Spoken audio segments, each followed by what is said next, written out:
The sound of shattering glass echoed through the penthouse as Elijah Wright slammed his fist against the marble countertop.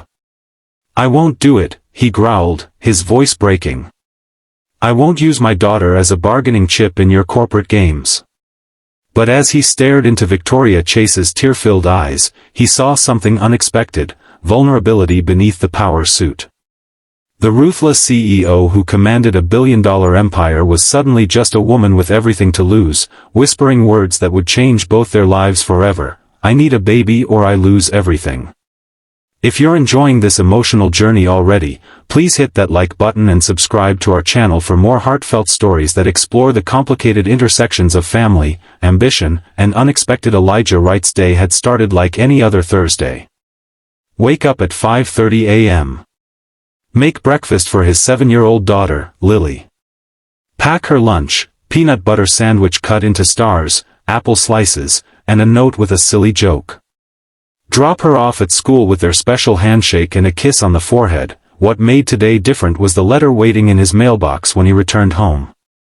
Final notice of eviction. The words blurred as he read them for the third time. 3 months behind on rent.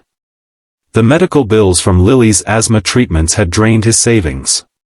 The freelance graphic design work wasn't cutting it anymore, not in this economy, not in this city. But this was Lily's school district, the only one with the specialized program she needed.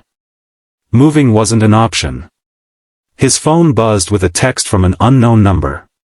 "Mr. Wright, this is Victoria Chase, CEO of Chase Innovations. I have a proposition that could solve your financial troubles. Dinner tonight, 8 p.m., the Pinnacle. Come alone." Elijah stared at his phone. Victoria Chase? The Victoria Chase? Her face was plastered across business magazines and tech journals. Chase Innovations was revolutionizing medical technology. What could she possibly want with him? He almost deleted the message, assuming it was spam. But something made him hesitate. He Googled her name, finding recent articles about her company's breakthrough cancer treatment technology. And then he saw it, a small mention in a gossip column about her grandfather's will and some unusual stipulation. 8 hours later, after arranging for his neighbor Mrs. Patel to watch Lily, Elijah found himself riding an elevator to the top floor of the Pinnacle, the most exclusive restaurant in the city. His second-hand blazer felt woefully inadequate among the designer suits and dresses. Victoria Chase sat alone at a corner table, her posture perfect, her dark hair swept into an elegant updo.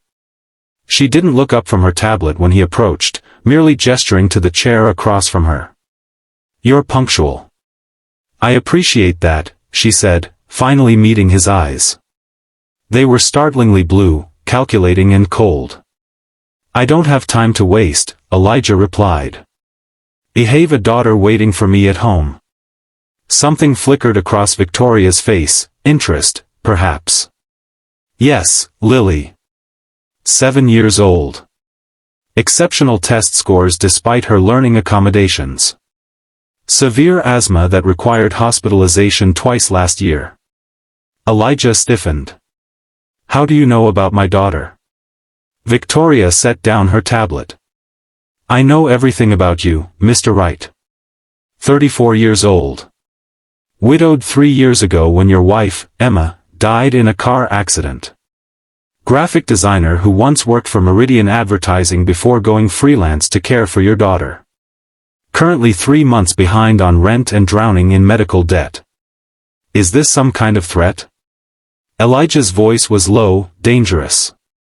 Victoria's laugh was short, humorless. "It's research. I don't enter into arrangements without due diligence." "Arrangements?" The waiter appeared with champagne. Victoria waved him away without touching her glass. "My grandfather died 6 months ago," she said. "He built Chase Innovations from nothing. The company was his life, and now it's mine. But there was a condition to his will." Elijah waited, watching her perfectly manicured fingers tap against the tablecloth. "I must be married with a child by my 35th birthday, or I lose controlling interest in the company." Her voice was clinical, as if discussing a minor business transaction. My birthday is in 10 months. Elijah blinked. And this concerns me because I need a husband and a child. Quickly. Victoria's eyes locked with his. You need money. I'm proposing a mutually beneficial arrangement. The restaurant seemed to tilt around him. You want to marry me? A complete stranger? It would be a business arrangement only. A 2-year contract. You and your daughter would move into my home. I would pay off all your debts, cover Lily's medical expenses, and set up a trust fund for her education. After 2 years, we divorce amicably. You receive a generous settlement, enough to live comfortably for the rest of your lives. Elijah's mouth went dry. And the child part of this equation? Victoria's expression didn't change. Artificial insemination. I would carry the child. You would be listed as the father, but I would have sole custody after our divorce. You're talking about creating a human being as a business transaction. Elijah's voice rose slightly, earning glances from nearby tables. Victoria leaned forward. I'm talking about securing my company's future while providing financial security for you and your daughter. The child would want for nothing. Except a real family, Elijah said bitterly. Something flashed in Victoria's eyes, pain, quickly masked. My offer stands until tomorrow morning. Think about what this means for Lily. And that was the cruelest part. Because Elijah knew exactly what it would mean for Lily. No more choosing between rent and her medications. The best doctors, the best schools. Security. But at what cost? Part 2, the decision. That night, after tucking Lily into bed, Elijah sat on his worn couch staring at Victoria's business card. The embossed letters seemed to mock him. He thought about the eviction notice. About Lily's medical bills. About the college fund that remained empty. He thought about Emma, his late wife, and what she would say. She had always been the practical one, the one who believed in doing whatever it took to protect their family. But this? Creating a child as part of a business deal? His phone buzzed with a text from his landlord, decision time, Wright. Payment or eviction proceedings start Monday. With trembling fingers, Elijah dialed the number on Victoria's card. I have conditions, he said when she answered, his voice steadier than he felt. I expected nothing less, Victoria replied. Lily comes first. Always. Her school, her routine, her happiness, those are non-negotiable. Agreed. I won't lie to her about the nature of our arrangement. I'll explain it in age-appropriate terms, but I won't pretend we're in love. A pause. That's unusual, but acceptable. And I want to be involved in the baby's life. Not just during our arrangement, but after. I won't create a child and then abandon it. The silence stretched so long that Elijah thought she might have hung up. That wasn't part of my plan, Victoria finally said. It's my condition. Take it or find someone else. Another long pause. Fine. We'll work out the details with the lawyers. 3 weeks later, Elijah and Lily moved into Victoria's penthouse apartment. The contrast between their lives couldn't have been more stark. Lily's eyes widened at the floor-to-ceiling windows overlooking the city, the indoor pool, the room that Victoria had already prepared for her with books and toys carefully selected based on her interests. Victoria herself remained a mystery. She left before dawn each morning and returned late each night. When she was home, she worked from her office, emerging only for the carefully choreographed family dinners that her PR team had arranged to be photographed for strategic press leaks about their whirlwind romance. In public, they played their parts perfectly. Victoria's hand on his arm, his protective stance beside her. The business world buzzed with gossip about the powerful CEO and the handsome single father. Their wedding, a small, private ceremony, made the society pages despite Victoria's supposed desire for privacy. Behind closed doors, they were strangers sharing space. Victoria's world revolved around Chase Innovations. Elijah focused on Lily, who was thriving with her new stability but confused by the arrangement. "Do you love Ms. Victoria?" Lily asked one night as he tucked her in. Elijah had promised not to lie. "Not in the way I loved your mom. Victoria and I have an arrangement that helps both of us." Lily's forehead wrinkled. "But you're married. Sometimes adults get married for reasons other than love. Victoria needed help, and we needed help too. Remember how worried Daddy was about money? Now we don't have to worry, and you can have all your medicines." Lily seemed to consider this. "Is Victoria sad that you don't love her?" The question caught him off guard. "Why do you ask that?" "Because sometimes I see her watching us when you don't know. She looks sad." Elijah dismissed the observation as a child's imagination. Victoria Chase didn't do sadness. She did spreadsheets and strategic planning and hostile takeovers. But that night, he found himself watching her as she worked at the dining room table, her face illuminated by her laptop screen. There was something lonely in her posture, something almost vulnerable in the way she absently twisted her wedding ring. "You should go to bed," she said without looking up. "The fertility clinic appointment is at 7 a.m. The clinical reminder shattered whatever moment of connection he'd imagined. This was their arrangement. A business transaction. Nothing more. The fertility treatments began the following week. Victoria approached the process with the same efficiency she applied to everything, scheduling appointments around board meetings, following medical protocols with military precision. Elijah accompanied her to each appointment, uncomfortable but determined to be involved. He noticed how the nurses spoke only to him, how Victoria flinched almost imperceptibly when the doctor discussed, "your wife," and "your baby." After the third failed insemination attempt, he found her in her home office, staring blankly at her computer screen. "The doctor said this is normal," he offered awkwardly from the doorway.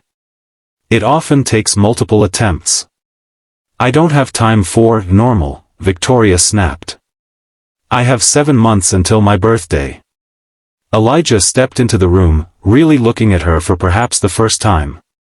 The perfect makeup couldn't hide the shadows under her eyes, the strain around her mouth. "Why is this company so important to you?" he asked quietly. Victoria's head jerked up, her eyes narrowing. "It's my legacy. My life's work."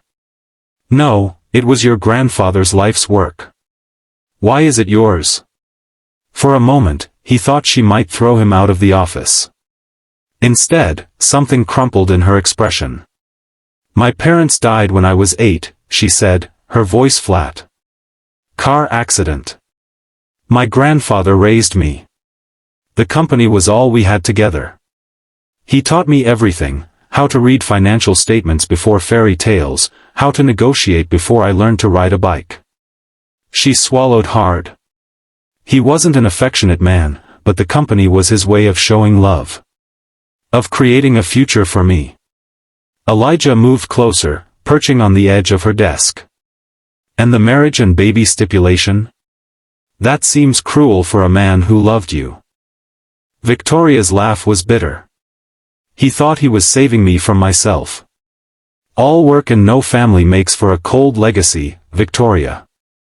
Those were his exact words. Her fingers tightened around her pen. "He watched my mother, his daughter, postpone having a family for her career. She was 39 when she had me, after years of fertility treatments. He blamed her career focus for the fact that I was an only child." "That's not fair," Elijah said softly.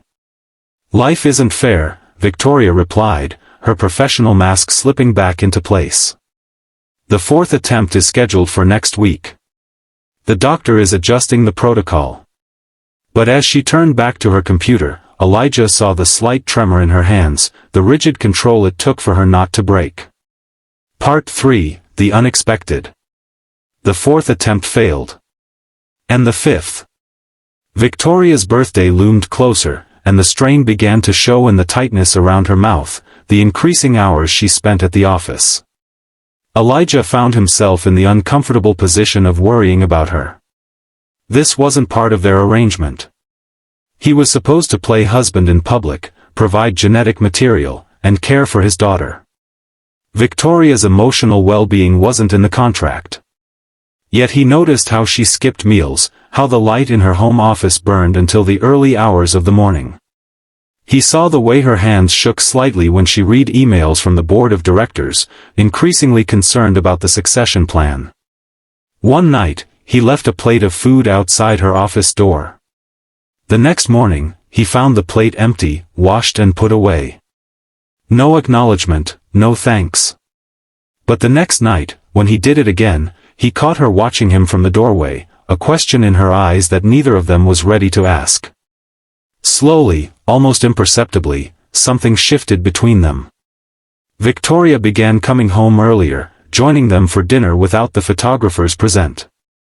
She asked Lily about school, awkwardly at first, then with genuine interest. One evening, Elijah found them sitting together on the living room floor, Victoria patiently helping Lily with a science project, explaining concepts with the same clarity she probably used in board meetings. "She's not what I expected," Elijah admitted to Mrs. Patel, who still watched Lily occasionally when both adults had commitments. The older woman gave him a knowing look. "People rarely are, when we take the time to really see them." The sixth insemination attempt was scheduled for a Tuesday.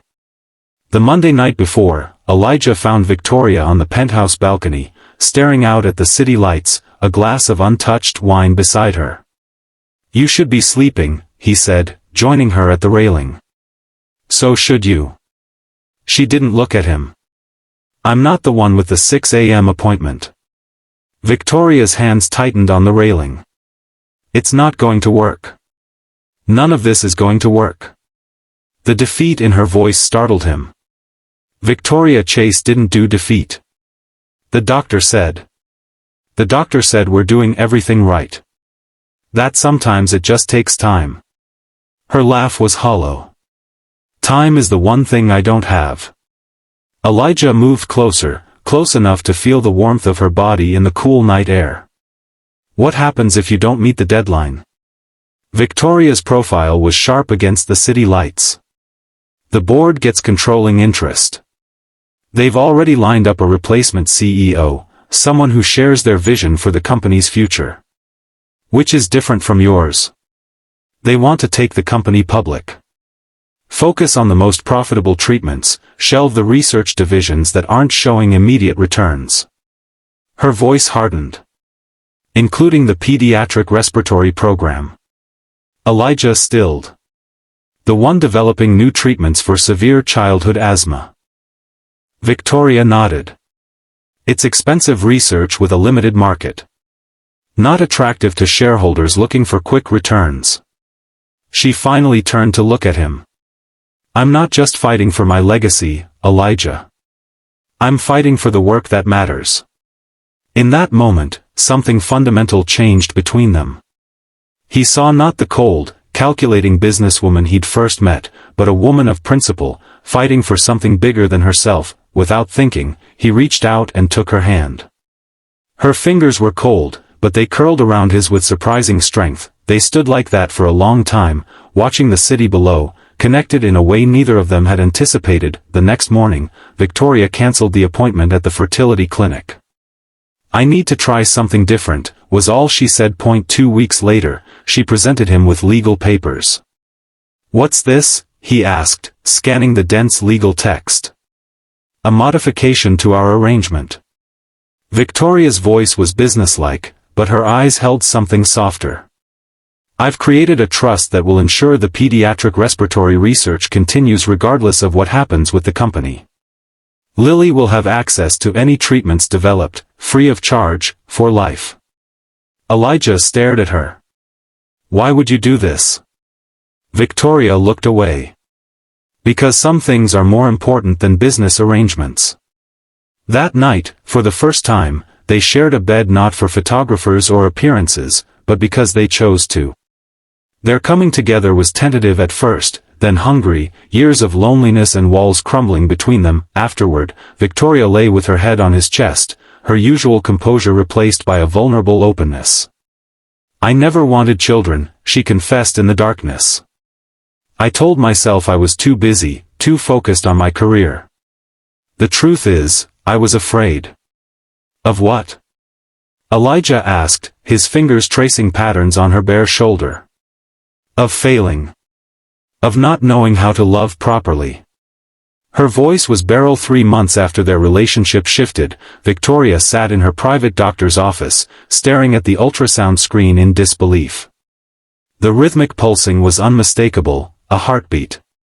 Their baby's heartbeat. "Congratulations, Ms. Chase. You're approximately 10 weeks pregnant," the doctor said, her smile warm. "Everything looks perfect." Victoria couldn't speak.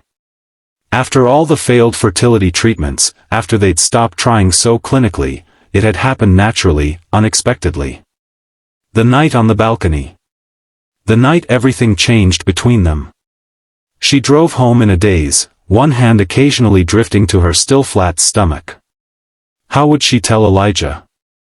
What would this mean for them? Their arrangement had evolved into something neither of them had anticipated, something without clear boundaries or expectations. When she arrived at the penthouse, she found Lily and Elijah in the kitchen, flour covering both their faces as they attempted to make pizza from scratch. "Victoria." Lily called, waving a flour-covered hand. "We're making dinner. Dad says I can put extra cheese on my half." Victoria felt something catch in her throat at the domestic scene. At the way Lily now called to her so naturally, without the awkward formality of their early days together. "That sounds wonderful," she managed, setting down her briefcase. Elijah looked up, his smile fading as he caught her expression. "Lily, why don't you go wash up while I talk to Victoria for a minute?" Once Lily had skipped off to the bathroom, Elijah approached Victoria, concern etched on his face. "What happened? Is it the board again?" Victoria shook her head, suddenly unable to find the right words. Instead, she reached into her purse and pulled out the ultrasound image, handing it to him wordlessly. Elijah stared at the black and white image, uncomprehending at first. Then his eyes widened, darting between the picture and Victoria's face. "Is this, are you?" Victoria nodded, tears filling her eyes unexpectedly. 10 weeks. It happened naturally. That night after we talked on the balcony. Elijah's face transformed, joy breaking across it like sunrise. Before Victoria could react, he had lifted her off her feet, spinning her in a circle, his laughter echoing through the kitchen. "We're having a baby," he whispered as he set her down, his hands cradling her face with a tenderness that made her heart ache. "We're having a baby," she repeated, the reality of it finally sinking in. Not a business arrangement. Not a means to an end. A child created from something that had grown between them, something neither of them had planned for. "What does this mean for us?" she asked, voicing the question that hung between them. Elijah's eyes held hers, serious now. "It means whatever we want it to mean, Victoria. This started as an arrangement, but it's become something else. Something real." Before she could respond, Lily bounded back into the kitchen, her face clean but her shirt still dusted with flour. "What are you guys talking about?" she asked, looking between them curiously. Elijah glanced at Victoria, a silent question. Victoria nodded, her heart racing. "Lily," Elijah said, kneeling down to his daughter's level. "Victoria and I have some news. How would you feel about becoming a big sister?" Lily's eyes grew enormous. "You mean like Hannah at school? She has a baby brother and she gets to help feed him and everything." Victoria knelt beside Elijah, her movements careful, protective of the life growing inside her. "That's right. In about 6 months, we're going to have a baby. And we'll need a wonderful big sister to help us." Lily's face scrunched in concentration. "But where will the baby sleep? Can it sleep in my room? Can I pick its name?" Victoria laughed, the sound freer than she could remember feeling in years. We have plenty of time to figure all that out. And yes, you can help us pick names. As Lily peppered them with questions about the baby, Victoria felt Elijah's hand find hers, their fingers intertwining naturally. She looked at him, at the man who had entered her life as a business proposition and somehow become essential to her happiness. Later that night, after Lily had finally gone to bed, exhausted from excitement, Victoria found Elijah on the same balcony where everything had changed between them. I called the board today, she said, joining him at the railing. I told them about the baby. Elijah turned to her. How did they take it? They were skeptical at first. Wanted proof it wasn't some elaborate scheme. She smiled wryly. But the medical records were convincing. The company is secure. Elijah studied her face in the moonlight. And is that all that matters now? The company? Victoria took a deep breath, more vulnerable than she'd ever allowed herself to be. No. Not anymore. The company matters, the work we do matters. But this, she gestured between them, this matters more. You and Lily and this baby, you've become my priority in a way I never thought possible. Elijah reached out, his hand gently resting on her stomach. When I agreed to this arrangement, I thought I was sacrificing part of myself for Lily's security. I never imagined I'd find a partner. A family. Victoria covered his hand with hers. I never imagined I could have both, the work I'm passionate about and people to share my life with. I spent so many years believing I had to choose. And now? Elijah asked softly. Now I know better. Victoria leaned into him, allowing herself to be held. My grandfather was right about one thing, all work and no family does make for a cold legacy. But he was wrong to think I couldn't balance both. As they stood together under the stars, Victoria realized that the deadline that had once seemed like a business ultimatum had become the beginning of something precious. Something that couldn't be quantified in contracts or measured in stock prices. Something that felt remarkably like happiness. 6 months later, as Victoria held their newborn daughter in her arms with Elijah and Lily crowded onto the hospital bed beside her, she knew with absolute certainty that she hadn't lost anything at all. She had gained everything that mattered.